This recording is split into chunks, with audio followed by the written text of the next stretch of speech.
Nifty 50ல பார்த்தீங்கன்னா எல்லா செக்டாரும் இருக்குது. அது ஏன் ஏறலை அப்படிங்கிறதுக்கு நம்ம யோசனை பண்ண வேண்டியது காரணம் என்ன கேட்டிங்கன்னா, ட்ரம்ப் டேரிஃபில் அறிவிப்புகள் வந்த உடனே இந்த ஆட்டோ செக்டார், இந்த ஐடி செக்டார்லாம் கொஞ்சம் தாக்கம் ஏற்படுத்துது.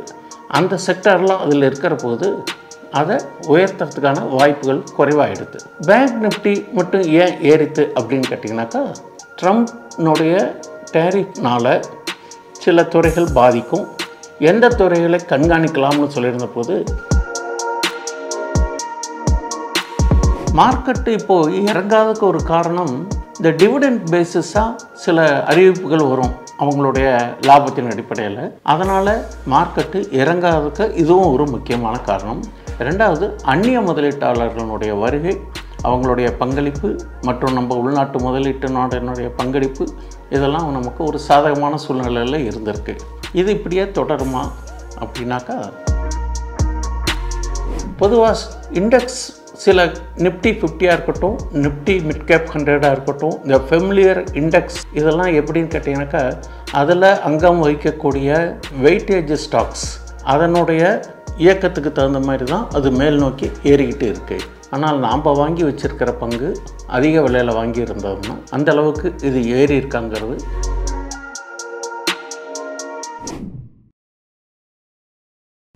வணக்கம்.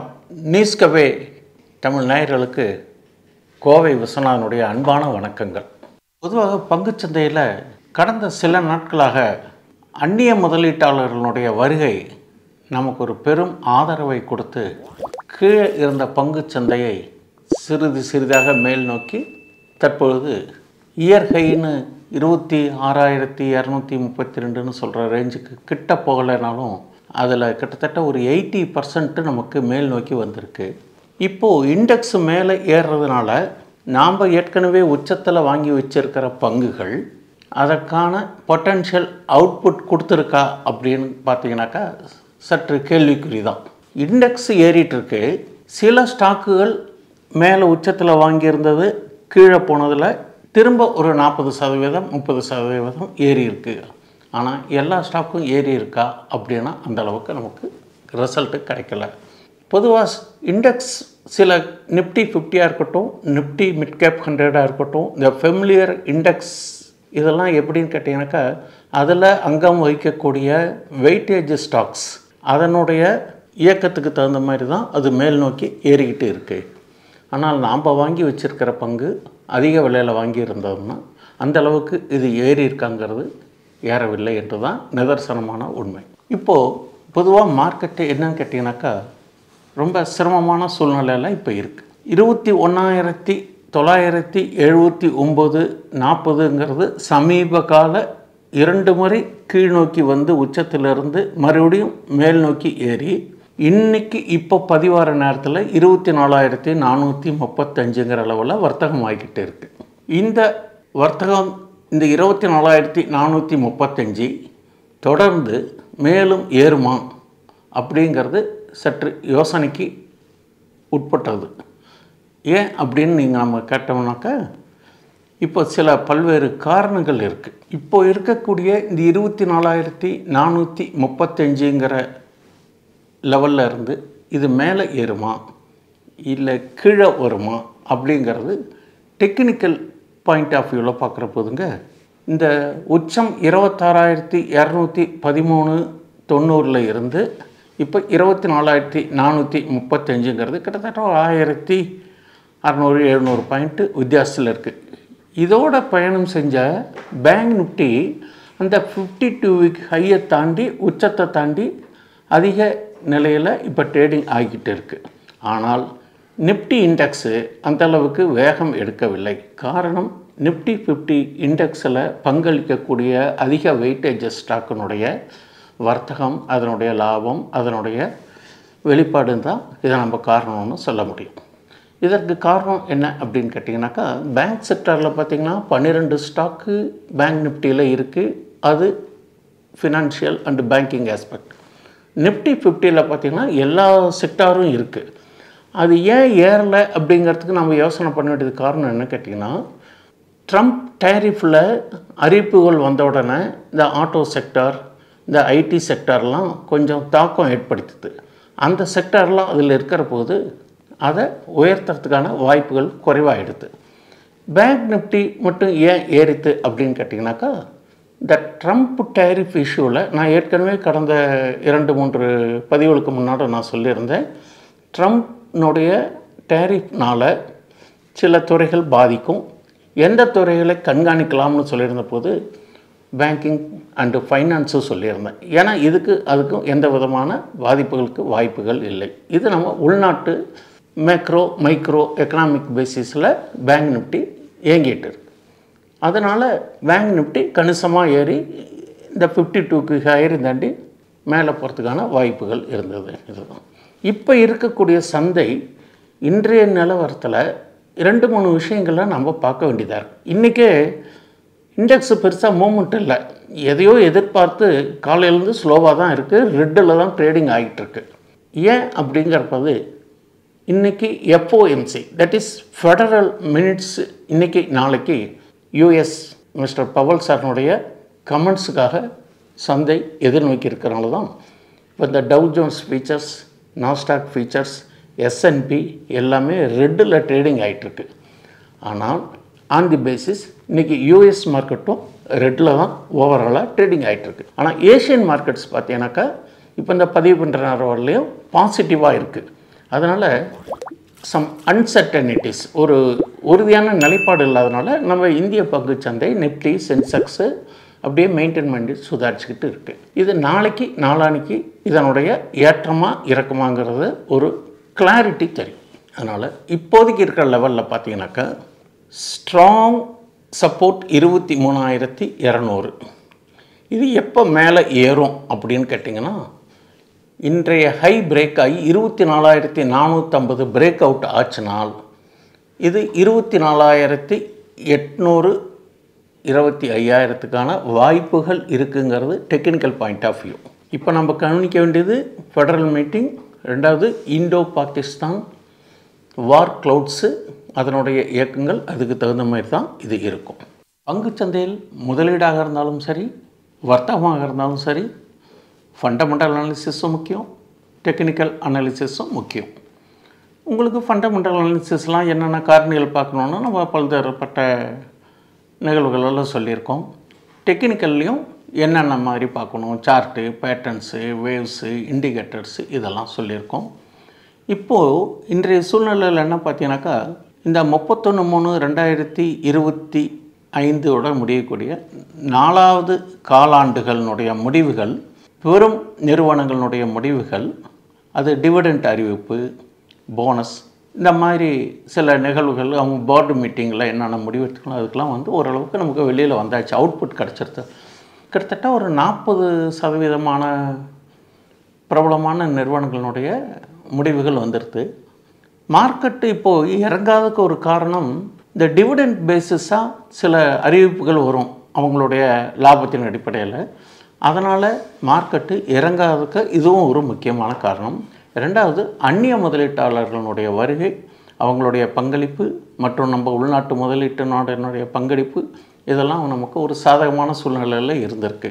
இது இப்படியே தொடருமா அப்படின்னாக்கா, பொதுவாக என்ன ஒரு சொல்லுவாங்கன்னு கேட்டிங்கனாக்கா, செல் இன்மே கோ அவேன்னு சொல்லுவாங்க. அது எதுக்காக மார்க்கெட்டில் ஒரு ஸ்லோகன் அப்படின்னு கேட்டிங்கன்னா, யூரோப்பியன் கண்ட்ரிஸ் எல்லாம் இப்போ சம்மர் வரும், எல்லாம் மே மாதம் அவங்களுடைய ஃபினான்ஷியல்லாம் குறைச்சிட்டு கொஞ்சம் வெக்கேஷன்ஸ்க்கு வெளியில் போவாங்கங்கிறது அந்த காலத்துலேருந்து சொல்லிக்கிட்டு இருந்த ஒரு ஸ்லோகன். இது நம்ம சந்தைக்கும் ஓரளவுக்கு நடைமுறையில் கடந்த காலத்திலலாம் இருந்துகிட்டு தான் இருந்திருக்கு. அதனால் இப்போ இது மே மாதத்துக்குனால எல்லா கம்பெனியினுடைய எல்லா கார்ப்பரேட்ஸுடைய ரிசல்ட்டும் வந்தாச்சு, அதனுடைய டிவிடெண்ட் அறிவிப்புகள் வந்தாச்சு. இப்போ சில லாப பதிவுகளும் வரலாம். இது மீண்டும் எப்போ ஒரு வாய்ப்பு கிடைக்கும் அப்படின்னு கேட்டிங்கன்னா, ஜூன் மாதத்துக்கு மேலே மறுபடியும் சந்தைகள் அதிக ஏறதுக்கான வாய்ப்புகளும் இருக்கலாம், சூழ்நிலையை பொறுத்து. ஒரு ஸ்டாக்கை நம்ம வாங்கினாலும் சரி அல்லது விற்கிற போதும் சரி, முக்கியமாக நம்ம டெக்னிக்கல் அனலைஸ் பண்ணி நம்மளுடைய ஃபினான்ஷியல் அட்வைஸரை கேட்டுட்டு தான் நம்ம பண்ணுறது நடைமுறை. இருந்தாலும் எனது பார்வையில் டெக்னிக்கல் பாயிண்ட் ஆஃப் வியூ என்னன்னு கேட்டேன்னா, தட் இஸ் VWAP, இந்த 200 EMA crossing, bullish break out, double top break out, இது மாதிரி அடிப்படையில் சில ஸ்டாக்குகள் எனது பார்வையில் இருக்குது. ஆனால் இது நான் வந்து எதுவும் பரிந்துரை செய்யப்படவில்லை. டெக்னிக்கல் பாயிண்ட் ஆஃப் வியூவில் இதெல்லாம் ஒரு பொட்டென்ஷியல் அவுட்புட்டுக்கான வாய்ப்புகள் இருக்குது அப்படிங்கிறத நான் இப்போ சொல்கிறேன். இதில் நான் முதல்ல எடுத்துக்கிட்ட ஸ்டாக் என்ன பார்த்தீங்கன்னாக்கா ஆயில் இண்டியா. இந்த Oil India Limited as per technical point of வியூவில் புல்லிஷ் ட்ரெண்டு காமிக்கிறது. இப்போ கரண்ட் மார்க்கெட் ப்ரைஸு பதிவு பண்ணுற நேரத்தில் 401.90. இதுக்கு ஸ்ட்ராங் சப்போர்ட் அப்படின்னு டெக்னிக்கல் பாயிண்ட் ஆஃப் வியூவில் எடுத்துட்டிங்கனாக்கா 340. ரெசிஸ்டன்ஸ் அப்படின்னு பார்த்தீங்கன்னாக்கா 480+.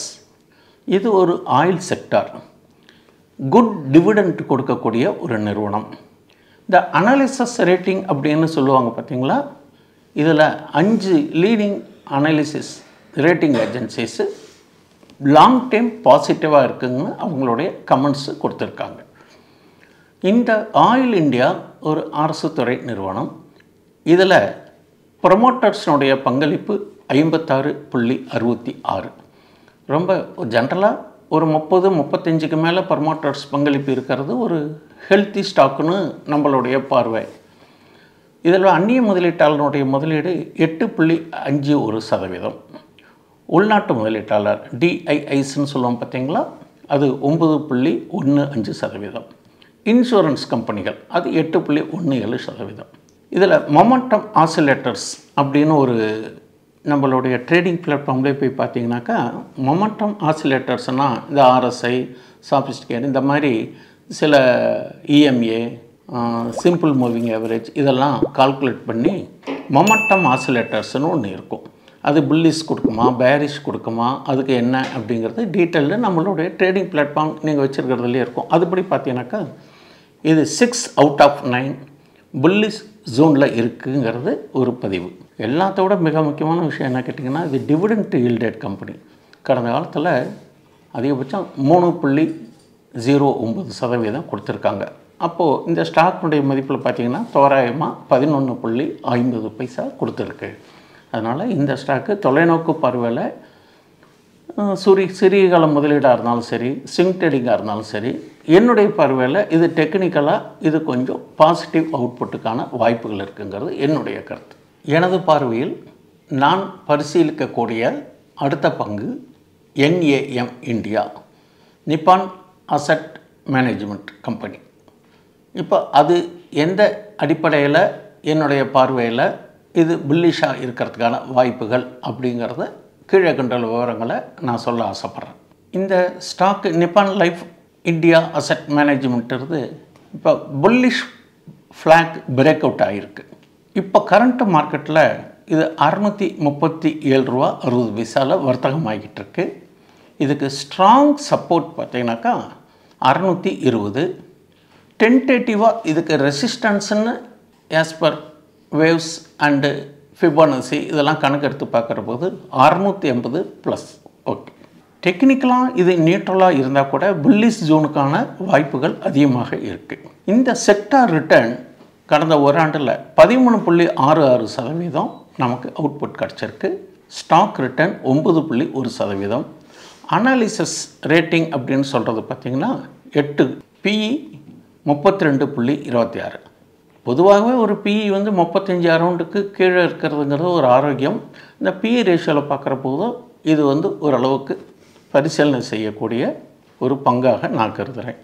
இதனுடைய ப்ரொமோட்டர்ஸ்லாம் பார்த்தீங்கன்னாக்கா 72.32% இருக்காங்க. அந்நிய முதலீட்டாளர்கள் 8.34% இருக்காங்க. உள்நாட்டு முதலீட்டாளர்கள் 12.48% இருக்காங்க. நான் இன்ஸ்டிடியூஷன் அதாவது நம்ம ரீட்டைலர்ஸ் 6.53% இருக்காங்க. இது ஓரளவுக்கு கணிசமான டிவிடெண்ட் கொடுக்கக்கூடிய நிறுவனம். பங்கின் அன்றைய விற்பனை விலை அந்த ரெக்கார்ட் டேட் அன்றைக்கி என்ன விலை இருக்கோ அதில் 2.90% கொடுப்பாங்க. ஒரு அப்ராக்சிமேட்டாக 12%. என்னுடைய பார்வையில் இது இன்வெஸ்ட்மெண்ட்டுக்கும் நல்ல நிறுவனமாக கருதுகிறேன், வர்த்தகத்துக்கும் நல்ல ஒரு நிறுவனமான பங்கு. ஏன் அப்படின்னு கேட்டிங்கன்னா குட் டிவிடெண்ட் ஈல்டட் ஸ்டாக். எனது பார்வையில் அடுத்த பங்கு பொட்டன்ஷியலாக அப்ட்ரெண்டுக்கான சான்சஸ்ஸு ஃபினோ கேபிள்ஸ்.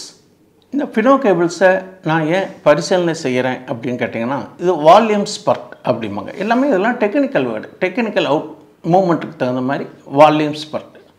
இது ஒரு கேபிள் செக்டார் நிறுவனம். இது ஓவராலாக இப்போதைக்கு இது புல்லிஷ் ஜோனை ஐடென்டிஃபை பண்ணுறது. இப்போதைக்கு விலை current market price 908, strong support 880, strong resistance 960. இதில் 3 ரேட்டிங் ஏஜென்சிஸு பாசிட்டிவாக கொடுத்துருக்காங்க. இதனுடைய பிஇ பார்த்திங்கன்னா 20.02. இது ஓரளவுக்கு அந்த பிஇ ஜென்யூனான பிஇயில் இருக்குது.